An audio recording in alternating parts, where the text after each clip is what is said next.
He didn't know her name. He didn't know her story. But by the time the sun rose, his life would never be the same again.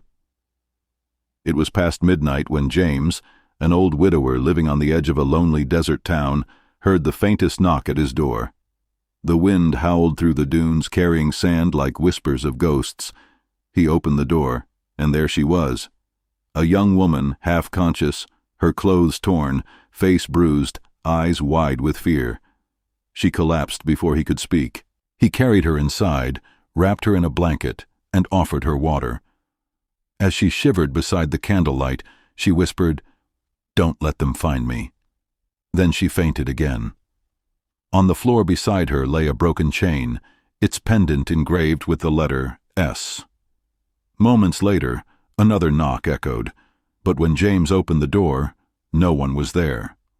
Only footprints leading into the dunes, fading away as if the desert had swallowed them whole. Before we go deeper, tell us where you're watching from, and don't forget to subscribe for more stories that touch the soul. James had lived alone for nearly 15 years. Once a school teacher, he had become a recluse after losing his wife and son in a terrible car accident.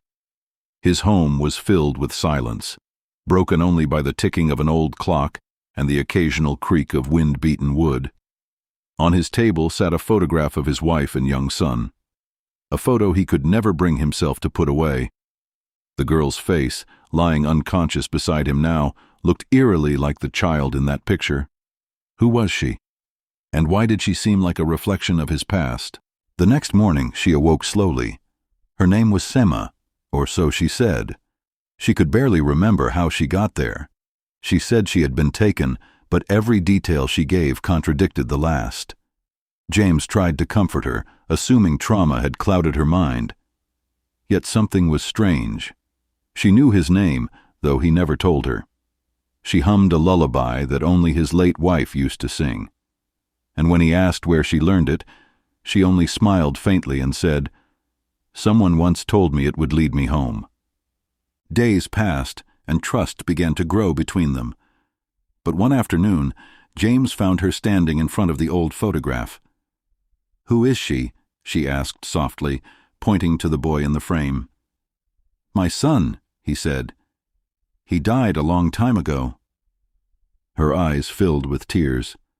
"No," she whispered, trembling. "He didn't."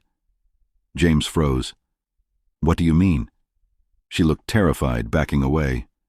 "They told me not to tell you." And then she ran into her room, locking the door behind her. That night, as James sat by the flickering lamp, he opened her small bag to find something, an envelope addressed to him.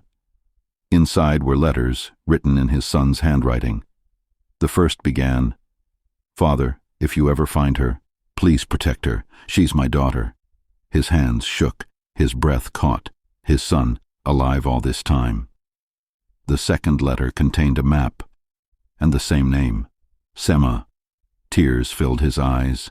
The girl asleep in his house was his granddaughter. But before dawn, headlights appeared on the horizon, bright beams cutting through the desert's darkness. Seun hid under the bed, trembling. James peeked through the curtain.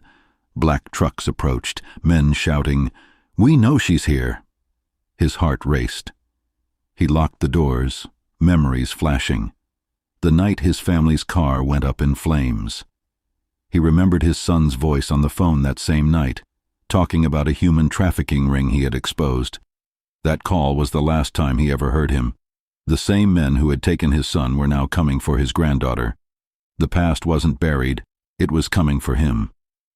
They broke through the door. James hid Seun in the cellar, whispering, "Don't make a sound."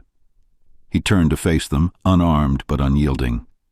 "You took everything from me once," he said, voice trembling but firm. "Not again." A gunshot echoed. The candle fell. Silence. Seun crawled from the cellar, finding him wounded but still alive. His blood stained the sand, but his eyes were calm. "Run," he whispered, pressing the letter into her hands. "To the old post office. Someone will help you." She hesitated, tears streaming. "Please come with me." He smiled faintly. "My time's done, child. Yours has just begun." Then she ran into the night as police sirens wailed across the desert. Days later, the authorities raided the compound. The men were arrested, their crimes laid bare. Among the evidence was the body of James's son, proof of what he had fought against and died for. Seun, holding her father's final letter, read aloud, "Father, I know I failed you, but if you're reading this, please forgive me. Protect Seun. She's the only piece of me left." When they found James's body, he was clutching that same letter to his chest. His face, though lifeless, bore a peace he hadn't known in decades. Years passed. The desert healed, as all wounds do. The small house was rebuilt, its walls standing strong once more. One evening, as the sun dipped low, Seun returned, grown, graceful, carrying a single candle. She placed it beside his grave and whispered, "You kept your promise."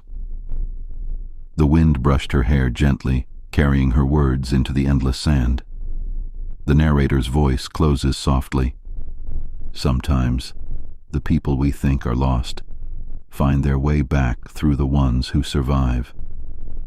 If this story touched your heart, please give it a like and share it with someone who believes in second chances. Subscribe for more stories from the voice of Oftasbih.